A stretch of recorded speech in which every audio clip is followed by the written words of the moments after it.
ರಾಮಕೃಷ್ಣ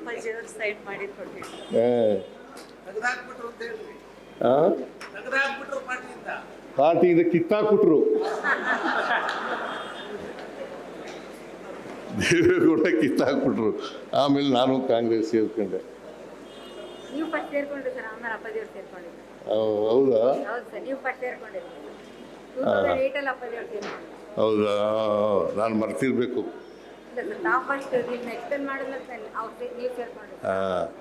ನಾನು ಅಹಿಂದ ಸಂಘಟನೆ ಮಾಡ್ತಾ ಇದ್ದೆ.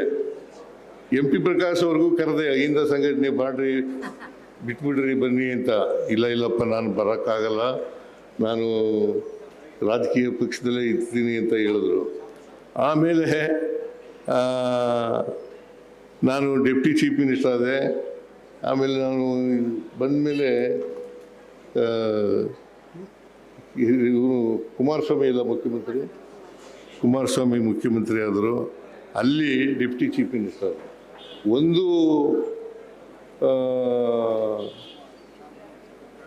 MP ಪ್ರಕಾಶದ ವಿಶೇಷವಾದಂಥ ಗುಣ ಏನಪ್ಪ ಇದು ಅಂತಂದರೆ, ಎಲ್ಲ ಇಲಾಖೆಗಳಿಗೂ ಉತ್ತರ ಅವರೇ ಕೊಡ್ತಾಯಿದ್ರು. ಎಲ್ಲ ಇಲಾಖೆಗಳಿಗೂ ಉತ್ತರ ಅವರೇ ಕೊಡ್ತಾಯಿದ್ರು. ಅಷ್ಟರ ಮಟ್ಟಿಗೆ ಒಬ್ಬ ಹೆಚ್ಚು ವಿಚಾರ ತಿಳ್ಕೊಂಡಿದ್ದಂಥ, ಆಡಳಿತ ತಿಳ್ಕೊಂಡಿದ್ದಂಥ, ಎಲ್ಲ ಇಲಾಖೆಗಳ ಬಗ್ಗೆ ಗಮನ ಕೊಟ್ಟಿದ್ದಂಥ ವ್ಯಕ್ತಿ MP ಪ್ರಕಾಶ್ ಅವರು ಅಂತಕ್ಕಂಥದ್ದನ್ನು ಇವತ್ತು ನೆನ್ಕೋಬೇಕಾಗ್ತದೆ, ಸ್ಮರಿಸ್ಕೋಬೇಕಾಗ್ತದೆ ಅಂತಕ್ಕಂಥ ಮಾತುಗಳನ್ನು ಹೇಳಲಿಕ್ಕೆ ಬಯಸ್ತಾ ಇದ್ದೇನೆ. ಆಮೇಲೆ ಇವರು ಕಾಯಿಲೆ ಬಂದಾಗ ಇವರು ಟೀಕೆ ಮಾಡೋದ್ರಲ್ಲ, ಜನಾರ್ದನ್ ರೆಡ್ಡಿ ಅವರು ತುಂಗಭದ್ರಾ ನದಿನಲ್ಲಿ ಎಷ್ಟೇ ಸಾರಿ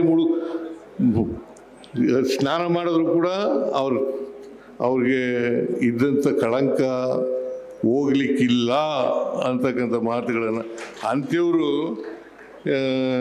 ಇವ್ರ ಬಗ್ಗೆ ಟೀಕೆ ಮಾಡ್ತಕ್ಕಂಥದ್ದು, ಗೇಲಿ ಮಾಡ್ತಕ್ಕಂಥ ಕೆಲಸವನ್ನು ಮಾಡಿದ್ರು ಅಂತಕ್ಕಂಥ ಮಾತುಗಳನ್ನು ಈ ಸಂದರ್ಭದಲ್ಲಿ ಹೇಳಲಿಕ್ಕೆ ಬಯಸ್ತಾ ಇದ್ದೇನೆ. ಯಾಕೆಂದರೆ ನಿಮಗೆಲ್ಲ ಗೊತ್ತಿರಲಿ ಅಂತ ಇದನ್ನೆಲ್ಲ ಹೇಳ್ತಾ ಇರೋದು.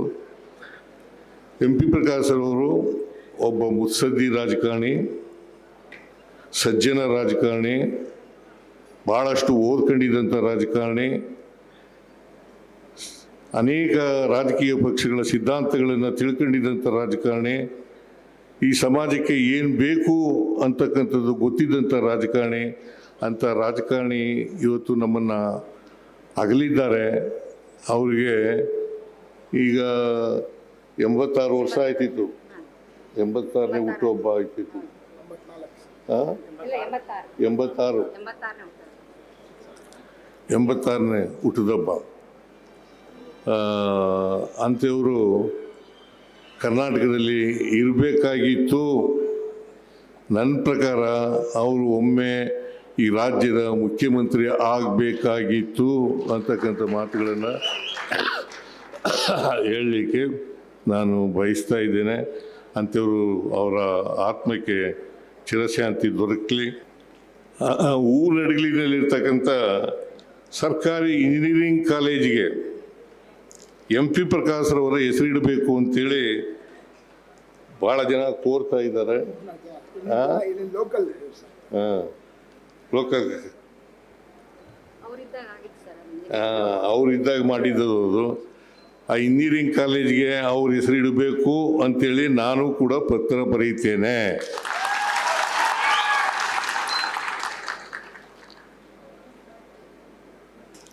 ಅದರಿಂದ ಅವರು ಹೆಸರು ಶಾಶ್ವತವಾಗಿರ್ತದೆ. ಈ ರಂಗಭೂಮಿ ಇದೆಯಲ್ಲ, ಅವ್ರ ಕಾಲದಲ್ಲಿ ಅಡಿಗಲ್ ಹಾಕೋದು.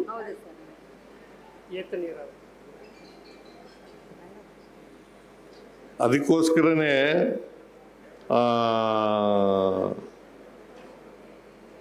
ಅವ್ರನ್ನ ಆಕ್ಚುಲಿ ಸಾಂಸ್ಕೃತಿಕ ರಾಯಭಾರಿ ಅಂತ ಕರಿಬೇಕು. ಅವರು ರಂಗಮಂದಿರ ಅದಲ್ಲ. ನಾನು ಒಂದ್ಸಾರಿ ಇವರು ಕನ್ನಡ ಕಲ್ಚರ್ ಮಿನಿಸ್ಟ್ರು, ನಾನು ಮೈಸೂರಿನ ದಸರಾ ಮಾಡ್ತಾ ಇದ್ದೆ, ಮೈಸೂರಿನ ದಸರಾ ಮಹೋತ್ಸವ ಮಾಡ್ತಾ ಇದ್ದೆ. ಆಗ ಹೇಳಿದ್ರು ಹಂಪಿ ಉತ್ಸವ ಯಾಕೆ ಮಾಡಬಾರ್ದು ಅಂತ. ನಾನು ಹೇಳಿದೆ, ನಾನು ದುಡ್ಡು ಕೊಡ್ತೀನಿ, ಹಂಪಿ ಉತ್ಸವ ಮಾಡ್ರಿ ಅಂತ ಹೇಳಿದೆ. ಸೊ ಹಂಪಿ ಉತ್ಸವ ಮಾಡಿದವರು ಯಾರಪ್ಪ ಅಂತಂದರೆ MP ಪ್ರಕಾಶ್ ರವರು ಮಂತ್ರಿಯಾಗಿದ್ದಾಗ ಅಂತಕ್ಕಂಥದ್ದನ್ನು ಇವತ್ತು ನಾವು ನೆನ್ಕೋಬೇಕಾಗ್ತದೆ, ಸ್ಮರಿಸ್ಕೋಬೇಕಾಗ್ತದೆ. ಇವತ್ತು ಕೂಡ ಹಂಪಿ ಉತ್ಸವ ನಡೀತದೆ, ನಿಲ್ಸೋಕ್ಕಾಗಲ್ಲ.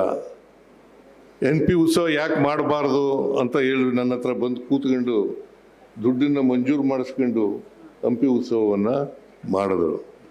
ಸೊ ಅವರ ಆತ್ಮಕ್ಕೆ ಚಿರಶಾಂತಿ ದೊರಕಲಿ, ಅವರು ಇನ್ನಷ್ಟು ಜನರ ಮನಸ್ಸಿನಲ್ಲಿ ಇನ್ನಷ್ಟು ವರ್ಷಗಳ ಕಾಲ ಇರಲಿ, ಸದಾ ಜನರ ಮನಸ್ಸಿನಲ್ಲಿ ಇರ್ತಾರೆ ಅಂತಕ್ಕಂಥ ನಂಬಿಕೆ ನನಗಿದೆ. ಅಂಥವರ ಪುತ್ಥಳಿಯನ್ನು ಇವತ್ತು ಸಂತೋಷದಿಂದ ಲೋಕಾರ್ಪಣೆ ಮಾಡಿದ್ದೇನೆ ಅಂತಕ್ಕಂಥ ಮಾತುಗಳನ್ನು ಹೇಳಿ ನನ್ನ ಮಾತುಗಳನ್ನು ಮುಗಿಸ್ತೇನೆ. ನಾನು 3 ಗಂಟೆಗೆ ಬಿಡಬೇಕು.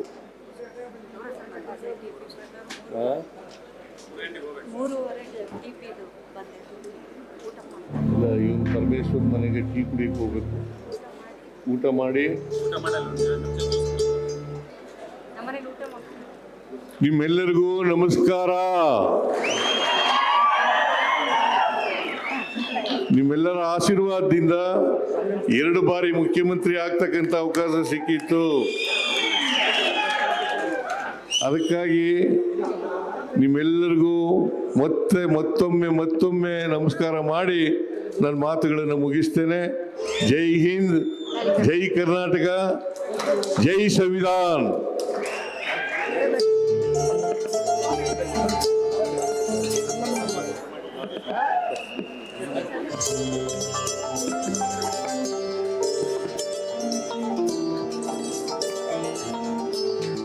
ಸನ್ಮಾನ್ಯ ಶಾಶ್ವತ ಮುಖ್ಯಮಂತ್ರಿಗಳಂತೇಳಿ ಹೆಸರೇ ಪಡೆದಂತಹ ಸಿದ್ದರಾಮಯ್ಯ ಅವರಿಗೆ ತುಂಬ ಹೃದಯ ಧನ್ಯವಾದಗಳನ್ನು ಅರ್ಪಿಸ್ತಾ ಇದ್ದೇವೆ.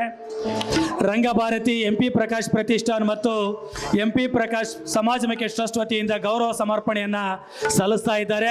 ಒಂದು ಜೋರ ಚಪ್ಪಾಳೆಯೊಂದಿಗೆ ತಮ್ಮ ಸಮರ್ಪಣೆ ಅಂತ ಸಲ್ಲಿಸಬೇಕಂತೇಳಿ ವಿನಂತಿಯನ್ನು ಮಾಡಿಕೊಳ್ತಾ ಇದ್ದೇನೆ. MP ಪ್ರಕಾಶ್ ಮತ್ತು ಸನ್ಮಾನ್ಯ ಸಿದ್ದರಾಮಯ್ಯ ಅವರ ಜೊತೆಯಾಗಿ ರಾಜಕೀಯ ಜೀವನವನ್ನು ಪ್ರಾರಂಭಿಸಿದ ಅನುಭವಗಳನ್ನು ಮೆಲುಕು ಹಾಕಿಕೊಂಡಿದ್ದಕ್ಕೆ ಅವರಿಗೆ ತುಂಬ ಹೃದಯದ ಧನ್ಯವಾದಗಳನ್ನು ಈ ಸಂದರ್ಭದಲ್ಲಿ ಸಲ್ಲಿಸ್ತಾ ಇದ್ದೇವೆ.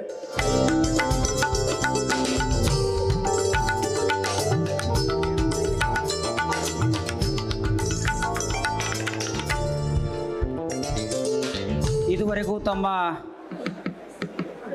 ಅದ್ಭುತ ಅನುಭವಗಳನ್ನು ಹಂಚಿಕೊಂಡಿರ್ತಕ್ಕಂತಹ ಮಾನ್ಯ ಶ್ರೀ ಸಿದ್ದರಾಮಯ್ಯನವರಿಗೆ ಹಾರ್ದಿಕ ಅಭಿನಂದನೆಗಳು. ಕಾರ್ಯಕ್ರಮದ ಮುಂದಿನ ಘಟ್ಟ ದಿವ್ಯ ಸಾನ್ನಿಧ್ಯವನ್ನು ವಹಿಸಿರುವಂತಹ ಪೂಜ್ಯ ಶ್ರೀ ಮಾನ್ಯರಂಜನ ಪ್ರಣವ ಸ್ವರೂಪಿ ಚನ್ನವೀರ ಶಿವಯೋಗಿಗಳು, ಜಂಗಮ ಕ್ಷೇತ್ರ, ಲಿಂಗನಾಯಕನಹಳ್ಳಿ ಪೂಜ್ಯ ಗುರುಗಳಿಂದ ಆಶೀರ್ವಚನ.